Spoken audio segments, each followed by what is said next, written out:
Good morning, students. Welcome to Sri Radha Vallabh Academy. Now I am teaching you chapter first of rational number. So first we have to know about the rational number. What is the rational number? The number which we can write up in the form of P upon Q is called rational number, but Q is not equal to 0. Now from knowing about the rational number we have to know some definition more. तो ये अलग अलग definition की और हमें इसको जरूरत है, इस डेफिनेशन को और हमें जानना चाहिए. तो उससे पहले सबसे पहले हमें क्या जानना चाहिए कि natural number. What is the natural number? Natural number all positive integer is called natural number. It start from 1 to infinity. तो what is natural number? All positive integer. All positive integer is called rational number. Sorry, natural number. Natural number is start from 1, 2, 3, 4 up to infinity. Now whole number. So first, what is the whole number? All positive integer और plus 0 is called whole number. इसमें 0 और add हो जाएगा. तो 0 start from 0, 1, 2, 3 dot dot dot infinity. तो what is the whole number? All natural number plus 0. All natural number plus 0 को add कर देंगे तो होल नंबर हो जाएगा. अब we have to know about the integer. अब हम इंटीजर के बारे में जानेंगे. तो इंटीजर क्या होता है? इसमें negative integer, negative counting and positive counting. इसमें क्या होगा आपका? इंटीजर में क्या होगा? Negative integer and positive integer, but fractional part is not allowed. यानी इसमें फ्रैक्शनल पार्ट नहीं होगा. इसमें क्या होगा? ऑल पॉजिटिव इंटीजर होंगे. ऑल पॉजिटिव इंटीजर मतलब है ऑल पॉजिटिव नंबर होंगे. All positive and negative number होंगे इसमें इंटीजर में. All positive number and negative number होंगे. इसमें क्या होगा? Minus infinity to dot dot dot dot -4, -3, -2, -1, 0, 1, 2, 3, 4 dot dot dot dot infinity. These are positive integer और ये आपके क्या है? नेगेटिव इंटीजर है. इसमें क्या होंगे? पॉजिटिव और नेगेटिव नंबर होंगे. इसमें क्या होगा? ये minus infinity to -1. Minus infinity to -1 is negative integer and 1 to infinity positive integer. This is negative integer and this one is positive integer and 0 included in that one. After that we have to know rational number.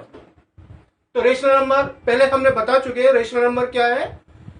all number which we can write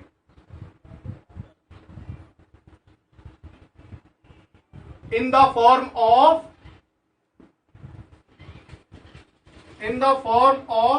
P upon Q, where Q is not equal to 0.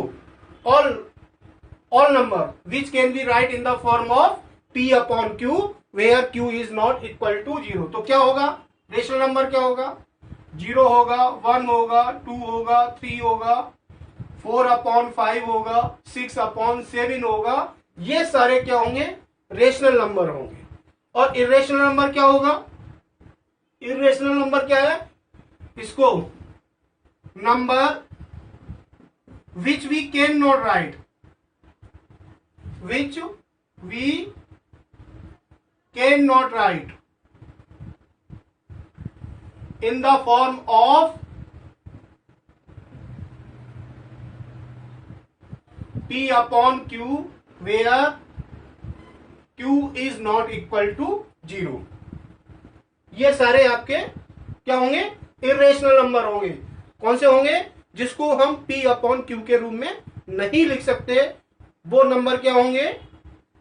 Irrational number होंगे। Rational number क्या होगा? जिनको हम P upon Q के रूप में लिख सकते हैं, लेकिन जो डिनोमिनेटर है, डिनोमिनेटर क्या है? Q, जो जीरो नहीं होना चाहिए। इसमें भी क्या होना चाहिए? P अपॉन Q के रूप में नहीं लिख सकते, और Q is not equal to zero. तो ऑल जे क्या होंगे इसमें? √2, √3, √5 एंड ये आपके क्या है? इर्रेशनल नंबर है। अब हम इसमें क्या पढ़ेंगे? प्रॉपर्टी ऑफ रेशनल नंबर को हम जानेंगे कि इनकी जो रेशनल नंबर की जो है, जो चैप्टर है रेशनल नंबर, उसकी प्रॉपर्टी क्या क्या है। तो एक क्लोजर प्रॉपर्टी होती है। क्लोजर प्रॉपर्टी में क्या होगा? क्लोजर प्रॉपर्टी में जो रेशनल नंबर होगा वो एडिशन और मल्टीप्लिकेशन के लिए ट्रू होगा, और उसके लिए डिवीजन और सब्ट्रैक्शन के लिए क्लोजर प्रॉपर्टी नहीं लगेगी। किसकी? रेशनल नंबर की क्लोजर प्रॉपर्टी नहीं लगेगी। किसमें लगेगी? केवल किसमें लगेगी? एडिशन और मल्टीप्लिकेशन में वो प्रॉपर्टी आपकी लगेगी। तो एडिशन में जैसे हमने ले लिया कोई भी 2/3 प्लस 3/2, उल्टा भी लिख सकते हैं 3/2 प्लस 2/3। तो ये क्या होगा? दोनों इक्वल होगा। ये आपका क्या होगा? दोनों क्या होगा? इक्वल होगा। 2/3 and 3/2 and equal to 3/2 plus 2/3। ये किसके लिए है? कॉम्यूटेटिव प्रॉपर्टी के लिए है।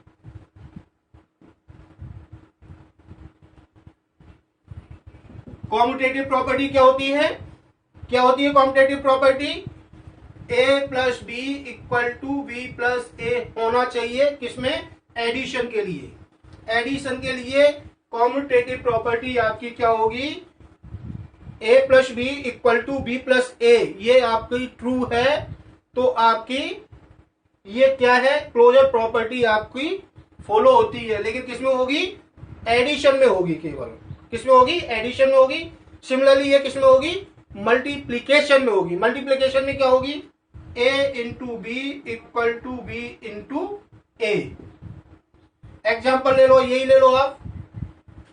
2/3 into 3/2 equal to 3/2 equal to 2/3। क्या होगा? 2 3 जा 6 और 3 2 जा 6 इक्वल टू 3 2 जा 6, 2 3 जा 6। तो ये आपकी दो ही प्रॉपर्टी लगेंगी। क्लोजर प्रॉपर्टी आपकी रेशनल नंबर में आपकी दो ही लगेंगी। एक कौन सी लगेगी? एडिशन के लिए लगेगी। एक किसके लिए लगेगी? मल्टीप्लिकेशन लगेगी। लेकिन कौन सी लगेगी? जे कॉम्यूटेटिव प्रॉपर्टी इसमें फॉलो होगी। एक तो कॉम्यूटेटिव प्रॉपर्टी फॉलो होगी, दूसरा क्या होगा? एसोसिएटिव प्रॉपर्टी फॉलो होगी, है ना। ये हम आपको बाद में बताएंगे। पहले हमें ये आपकी क्लोजर प्रॉपर्टी होती है, क्लोजर उसमें प्रॉपर्टी होती है। क्लोजर प्रॉपर्टी किसके लिए होगी? एडिशन और मल्टीप्लिकेशन के लिए रेशनल नंबर में ये आपकी फॉलो होगी। बाकी की आगे हम आपको कॉम्पिटेटिव प्रॉपर्टी क्या होती है ना, एसोसिएटिव प्रॉपर्टी क्या होती है, ये हम आपको नेक्स्ट उसमें बता रहे हैं।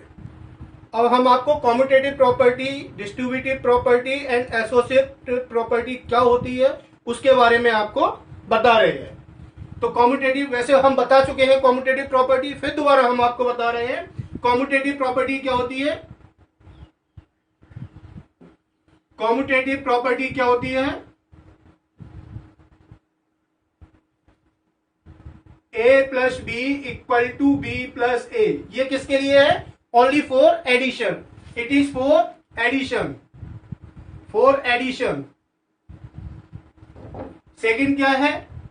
A into B equal to B into A for multiplication.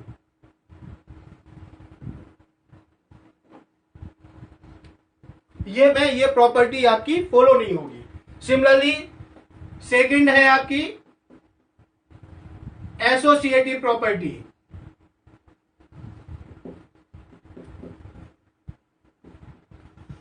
Associative property, तो एसोसिएटिव प्रॉपर्टी सिमिलरली किसमें लगेगी?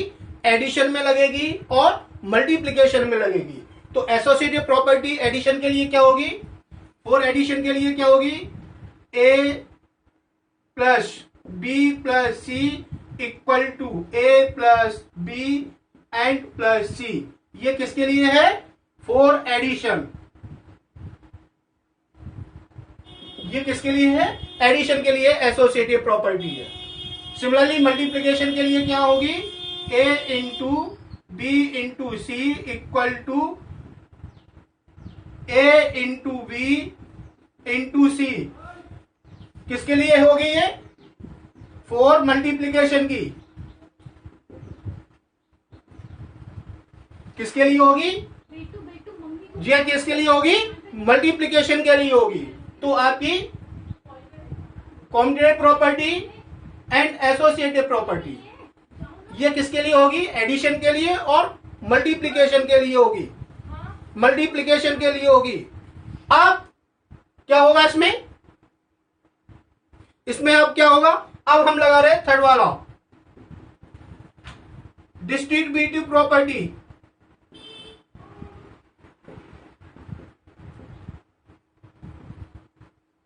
Distributive property, distributive property, distributive property, distributive property क्या होगी, ये भी किसके लिए होगी, एडिशन के लिए होगी एंड मल्टीप्लीकेशन के लिए होगी। तो एडिशन के लिए क्या होगी, ए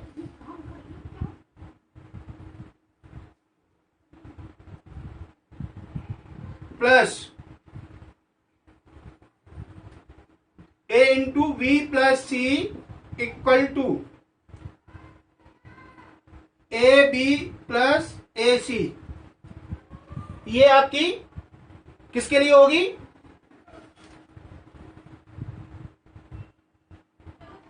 एडिशन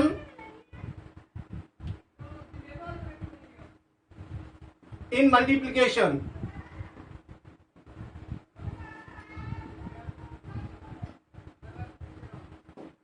ये आपकी किसके लिए होगी, एडिशन फॉर मल्टीप्लीकेशन के लिए ये आपकी प्रॉपर्टी होगी आपकी। तो आपके लिए ये आपकी ये तीनों प्रॉपर्टी आपको एक्सरसाइज सॉल्व करने के लिए इन तीनों प्रॉपर्टी का नॉलेज होना बहुत जरूरी है। तो इसके लिए हम पहले हम क्या करेंगे, इन तीनों प्रॉपर्टी को अच्छी तरह इलेबोरेटली इसको हम क्या करेंगे, इसको पहले हम लर्न करेंगे, आगे हम क्या करेंगे, एक्सरसाइज शुरू करेंगे। इसके लिए हम क्या करेंगे, एक्सरसाइज शुरू करेंगे इसको, ठीक है। Now come to exercise.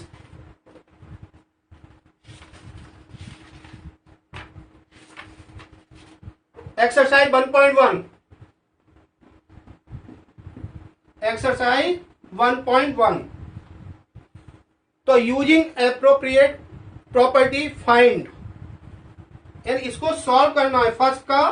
First part आपको सॉल्व करना है, -2/3 इंटू 3/5 प्लस 5/2 माइनस 3/5 इंटू 1/6। इसको हमें क्या करना है, सॉल्व करना है। कैसे, यूजिंग एप्रोप्रिएट प्रॉपर्टी। तो हम क्या करेंगे, इसमें इन तीनों प्रॉपर्टी में से कोई एक प्रॉपर्टी हम लगाएंगे। किसको, या तो कॉम्पिटेटिव प्रॉपर्टी आपकी यूज हो जाए, या आपकी क्या हो जाए, एसोसिएटिव प्रॉपर्टी यूज हो जाए, या आपकी डिस्ट्रीब्यूटिव प्रॉपर्टी यूज करके इसको सॉल्व करेंगे। तो देखो इसमें 3/5 एंड 3/5 एक इस टर्म में, एक इस टर्म में, दोनों में सेम है यानी कॉमन है। 3/5 दोनों में क्या है, ये आपकी कॉमन है 3/5 एंड 3/5। तो हम क्या करेंगे, पहले इन दोनों को साथ साथ लिख लेंगे। तो -2/3 into 3/5 minus 3/5 into 1/6। After that हम इस टर्म को लिखेंगे प्लस 5/2। अब हम इसमें क्या करेंगे, 3/5 एंड 3/5 हम क्या कर लेंगे, कॉमन ले लेंगे। सेकेंड थिंग क्या करेंगे, इसमें माइनस को हम क्या करेंगे, इसमें माइनस को भी हम क्या करेंगे, कॉमन लेंगे। 3/5 तो आएगा ही, लेकिन साथ में हम क्या आ जाएगा, इसमें माइनस आ जाएगा। तो ले लो इसको, -3/5 को कॉमन ले लिया दोनों में से, दोनों टर्म में से।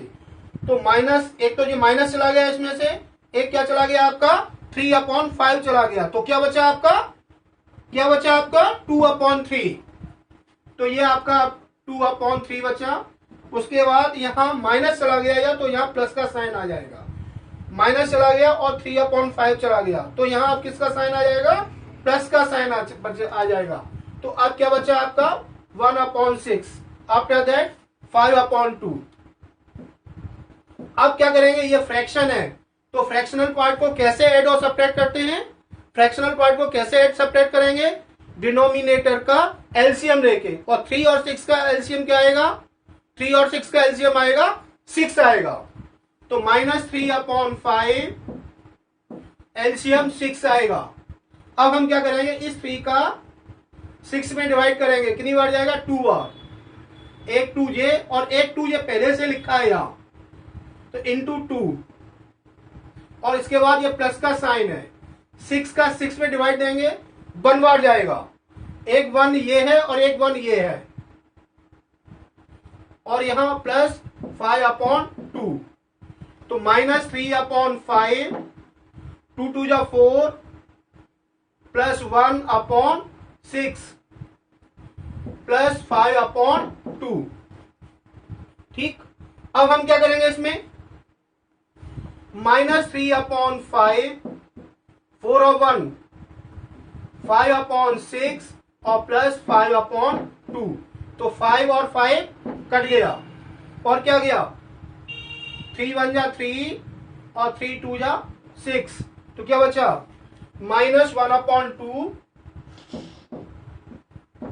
-1/2। अब हमने क्या किया, यहां बचा -1/3, हम यहां लिख रहे हैं ऊपर। ये पार्ट हम बोर्ड में बच नहीं रहा, स्पेस नहीं है, -1/2 प्लस 5/2 ये हमने। अब क्या करेंगे, इसका एलसीएम लेंगे। तो एलसीएम क्या आएगा, 2 आया, 2 का 2 में डिवाइड किया 1, तो -1, और 2 का 2 में डिवाइड किया 1, 1 का यहां मल्टीपल करेंगे प्लस 5, तो 5 में से बन गए 4/2, 2 से 2 कट गया, 2 2 जा 4। तो आंसर इज 2।